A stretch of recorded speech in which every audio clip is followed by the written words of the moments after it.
নমস্কার। আপনারা দেখছেন দ্য ইন্ডিপেন্ডেন্ট বেঙ্গল। আমি শিবম। একটা গোটা দেশের সরকারি দপ্তর ভারতীয় মিডিয়ার দিকে তাকিয়ে বসে আছে। ভারতীয় মিডিয়া যে খবর প্রকাশ করছে তার পাল্টা হিসাবে বিকালবেলার মধ্যেই সেই দেশের সরকারের পক্ষ থেকে একটি সাংবাদিক সম্মেলন করে বলা হচ্ছে, না না, ভারতের মিডিয়া যে খবর প্রকাশ করেছে তা সম্পূর্ণ গুজব এবং ভিত্তিহীন। এটা হলো বাংলাদেশের বর্তমান অন্তর্বর্তীকালীন সরকারের কারেন্ট সিনারিও। শেষ 150 দিন ধরে তারা শুধুমাত্র 500টা প্রেস কনফারেন্স করেছে ভারতীয় মিডিয়ার বিভিন্ন খবরকে ফেক ঘোষণা করে দেওয়ার জন্য। কিন্তু ভারতীয় মিডিয়া যখন কোনো খবর প্রকাশ করে তার সঙ্গে নির্দিষ্ট তথ্য দেখায়, নির্দিষ্ট ভিডিও এর সঙ্গে ডকুমেন্ট হিসেবে ব্যবহার করে এবং সর্বোপরি মোহাম্মদ ইউনূসের আসল রূপ এবং নগ্নতাকে আন্তর্জাতিক স্তরে কিন্তু এস্টাবলিশ করে। কালকে বাংলাদেশের পক্ষ থেকে আরও একটা প্রেস কনফারেন্স হয়েছে দুটো বিষয়কে কেন্দ্র করে। তারা সরাসরিভাবে ভারতীয় মিডিয়ার তোলা আইএসআই চিফ এবং এই যে আইএসআই থেকে একটি টিম পাকিস্তান থেকে বাংলাদেশে এসছেন সে বিষয়ে সম্পূর্ণভাবে ডিনাই করে গেছেন। এই ভিডিও শেষ অবধি দেখলে বুঝবেন কেন তারা ডিনাই করেছে, এর নির্দিষ্ট কারণও কিন্তু আছে।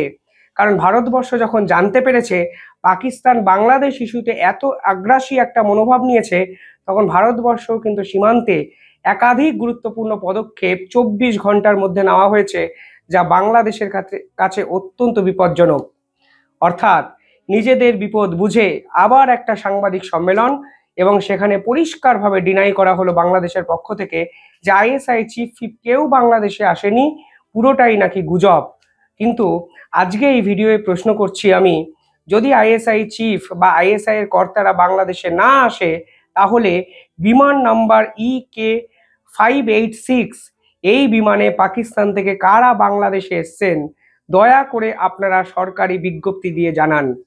আরও একটা প্রশ্নের সঙ্গে জুড়ে দেওয়াই যায়, বিমানবন্দরে 6টা থেকে 8টা সিসিটিভি ফুটেজ আপনারা আন্তর্জাতিক স্তরে প্লিজ প্রকাশ করে ভারতীয় মিডিয়ার গুজবটাকে গুজব বলে প্রতিষ্ঠা করুন।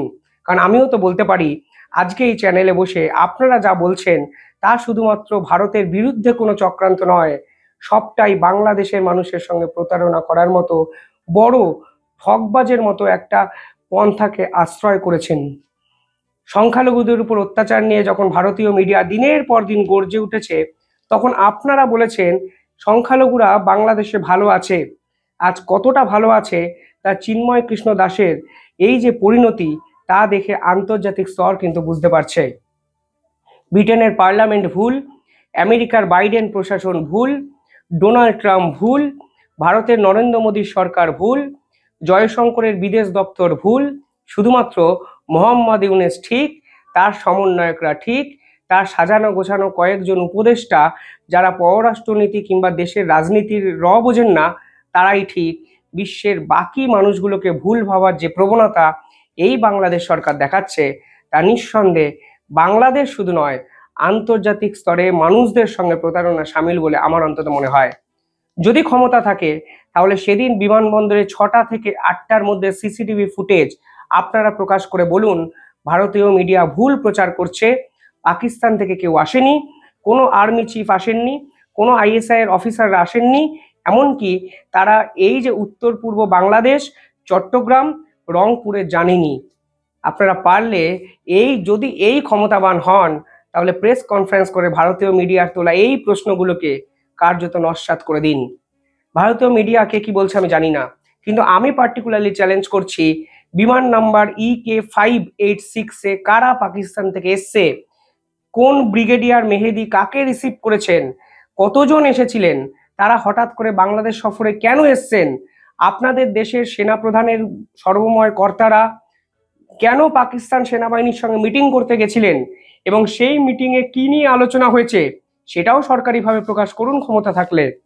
অর্থাৎ পুরোটাই বুজরুগি দিয়ে আর কতদিন চালাবেন আমি জানি না, কিন্তু আপনার দেশের সেনাবাহিনীর সর্বময় কর্তারা পাকিস্তান সেনাবাহিনীর সঙ্গে মিটিং করবেন এবং সেই মিটিংয়ের এজেন্ডা কি, সেই মিটিংয়ের ভবিষ্যৎবাণী কি হতে পারে তা ভারতীয় মিডিয়া এক্সপোজ করে দিলে আপনাদের গোসা হয়। এইভাবে বিশ্বাস করুন যদি ট্রান্সপারেন্সি না থাকে তাহলে দুই দেশের সম্পর্ক কখনো ভালো হতে পারে না। আর আপনারা কেন করেছেন তা আমি নিঃসন্দেহে দর্শকদেরও বলবো। পাশাপাশি কালকে বাংলাদেশের পক্ষ থেকে ইন্ডিয়া টুডেকে নিয়ে একটি স্টেটমেন্ট দেওয়া হয়েছে।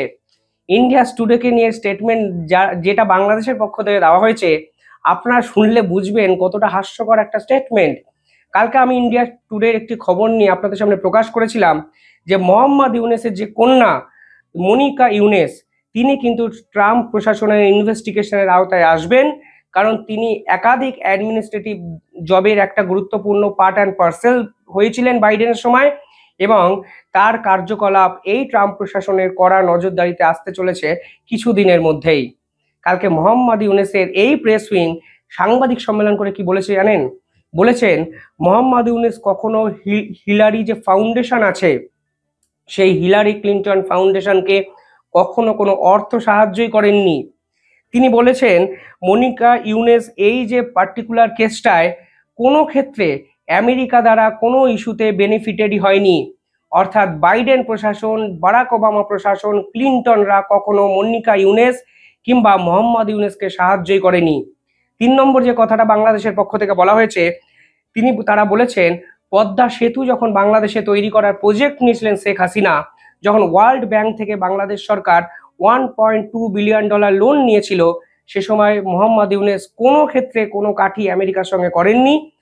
ক্লিন্টন বলেননি যে এই লোনের পরিমাণ বন্ধ করে দেওয়া হবে এবং আওয়ামী লীগের বিরুদ্ধে তদন্ত করা হবে এবং শেখ হাসিনার বিরুদ্ধে ষড়যন্ত্র করে তাকে চেয়ার থেকে সরানোর কোনো ভূমিকা মোহাম্মদ ইউনেস তখন আমেরিকা প্রশাসনকে করার জন্য অনুরোধই করেনি।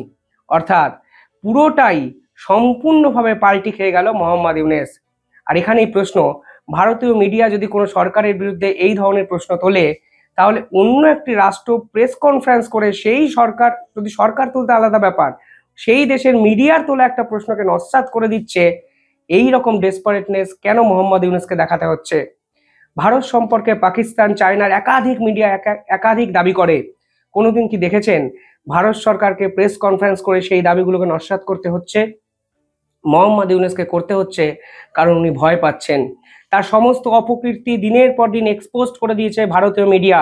এমনকি ডোনাল্ড ট্রাম্প ক্ষমতায় আসার পর তার যে আসলে দেশের মধ্যেই একটা অদ্ভুত পতনের সম্মুখীন একটা বিভিন্ন ক্ষেত্রে উনি হচ্ছেন এবং আন্তর্জাতিক স্থানে অনেক গ্রহণযোগ্যতা তলানিতে গিয়ে পৌঁছেছে, আসলে তিনি ভয় পেতে শুরু করেছেন যে দিনের পর দিন ভারতীয় মিডিয়া যেভাবে তার কার্যকলাপকে গোটা বিশ্বের সামনে এস্টাবলিশ করে দিচ্ছে, তাতে হয়তো তিনি তার সামনের একটা বছরও হয়তো আর মসনদে কাটাতে পারবেন না। আমি তো ভাবতেই পারি না ভারতবর্ষ প্রেস কনফারেন্স করছে কোন চায়নার মিডিয়াকে কি বলছে সেটা নিয়ে। আমি ভাবতেও পারি না ভারতবর্ষের বিদেশ মন্ত্রক একটি প্রেস কনফারেন্স করছে কারণ পাকিস্তান ভারত সম্পর্কে কিছু না কিছু দাবি করে বসেছে। যদি পাকিস্তান সরকার করত তাহলে ভারত সরকার কোনো পার্টিকুলারলি স্টেটমেন্ট দিতে পারতো। যদি চায়নার সরকার ভারতকে নিয়ে কিছু বলতো তাহলে সেই বিষয়ে স্টেটমেন্ট দেওয়া যেত।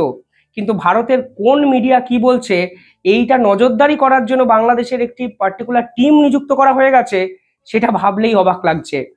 সবটাই আসলে ভারতের কনফিডেন্স জেতার একটা খেলা মোহাম্মদ ইউনেসের, এটাও কিন্তু আন্তর্জাতিক মহল বুঝতে শুরু করে দিয়েছে। অর্থাৎ যাই হয়ে যাক, ভারতকে পাশ থেকে সরানো যাবে না, কারণ ভারত দিনের শেষে চাল, ডিম, গম, দুধ বিভিন্ন কিছু সরবরাহ করে। এত কিছুর পরেও ভারত সরকার বাংলাদেশের রেল প্রজেক্টগুলো তৈরি করার জন্য উদ্যোগী হচ্ছে, কারণ সেইগুলো শেখ হাসিনা তো করে গেছিলেন ভারতের সঙ্গে চুক্তি করে।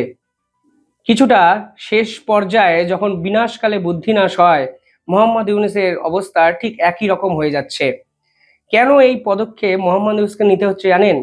কারণ যখন পাকিস্তানের এই আইএসআই এর অফিসাররা বাংলাদেশে যাওয়ার খবরটা প্রচারিত হয়েছে, তখন ভারতের পক্ষ থেকে অত্যন্ত গুরুত্বপূর্ণ একটা স্টেপ নেওয়া হয়েছে।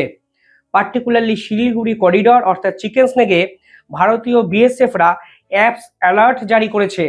সেই অ্যাপস অ্যালার্টের মাধ্যমে 26 থেকে 31শে জানুয়ারি ভারতবর্ষের একাধিক সেনা প্রধানরা সেখানে মহড়া চালাবেন এবং বাংলাদেশ সীমান্তে নিজেদেরকে প্রস্তুতি নেওয়ার জন্য একাধিক অপারেশন চালাবেন বিএসএফ এর কর্তারা। এই অ্যাপস অ্যালার্ট কি? অ্যাপস অ্যালার্ট হলো উত্তর পূর্ব ভারতে দিনের পর দিন বিএসএফ এর সর্বময় কর্তারা এবার মহড়া চালাতে শুরু করলেন, কারণ ইন্টেলিজেন্সের কাছে জেএমবির পাশাপাশি জাহা ইন্ডিয়া নামক একটি গ্রুপের উদ্ভব নিয়ে বিভিন্ন খবর চলে এসছে। আমি একটি ভিডিওতে বলেছিলাম এই জাহা ইন্ডিয়া মানে একটি মৌলবাদী সংগঠন, যারা জাহা ইন্ডিয়া নাম দিয়ে ভারত থেকে একাধিক কুকর্ম করার জন্য একটি দল তৈরি করে ভারতকে অশান্ত করার পরিকল্পনা করছেন এবং শোনা যায় সীমান্ত পেরিয়ে জেএমবির একাধিক নেতা এসে ঝাড়খণ্ডে এদেরকে ট্রেনিংও দিয়েছে দিনের পর দিন। পাশাপাশি কালকে ইন্টেলিজেন্সের কাছে খবর এসছে তাইহুদুল উলাইয়া নামক আরও একটি সংগঠন যারা জাহা ইন্ডিয়া এবং জেএমবির সঙ্গে কানেক্ট করে ভারত বিরোধী একাধিক ষড়যন্ত্র বা ছক কষে ভারতকে অশান্ত করার চেষ্টা করছেন। আর এদেরকে প্রতিহত করার জন্যই বিএসএফ এর এই অ্যাপস প্রজেক্ট, যেখানে বিএসএফ এর সর্বময় কর্তারা সীমান্তবর্তী এলাকায় এবার যুদ্ধের মহড়া বা প্রস্তুতি নিতে শুরু করলেন। কারণ তারা এবার সর্বময় কোনো স্টেপ নেওয়ার কথা হয়তো ভাবতে শুরু করেছেন, কারণ মৌলবাদী সংগঠকরা দিনের পর দিন ভারতের নর্থ ইস্টকে অশান্ত করার চেষ্টা করছেন এবং শিলিগুড়ি করিডরকে ধ্বংস করার দিকে গুরুত্বপূর্ণ পদক্ষেপ নিতে শুরু করেছে বিদেশি হানাদারি মৌলবাদী পাকিস্তান।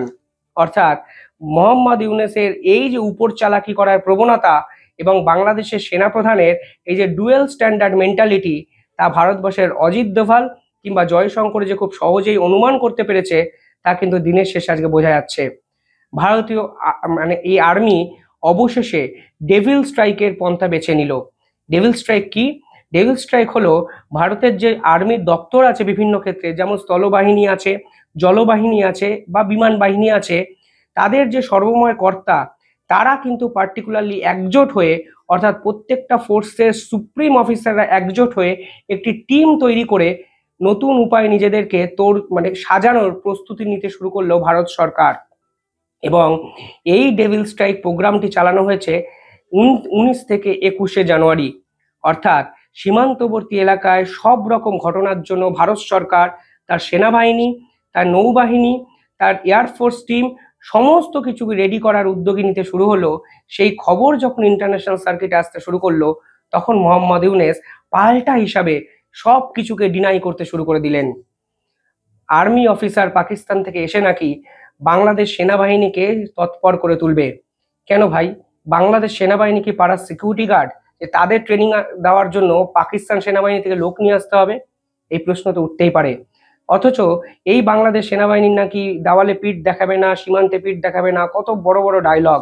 কিন্তু এই বাংলাদেশ সেনাবাহিনী যুদ্ধ করার এক্সপিরিয়েন্সটা একদম শূন্য বলে আজকে পাকিস্তান থেকে কিছু মৌলবাদী শাসককে নিয়ে এসে তাদেরকে ট্রেনিং দেওয়ার একটা পরিকল্পনা করতে হচ্ছে মোহাম্মদ ইউনূস সরকারকে।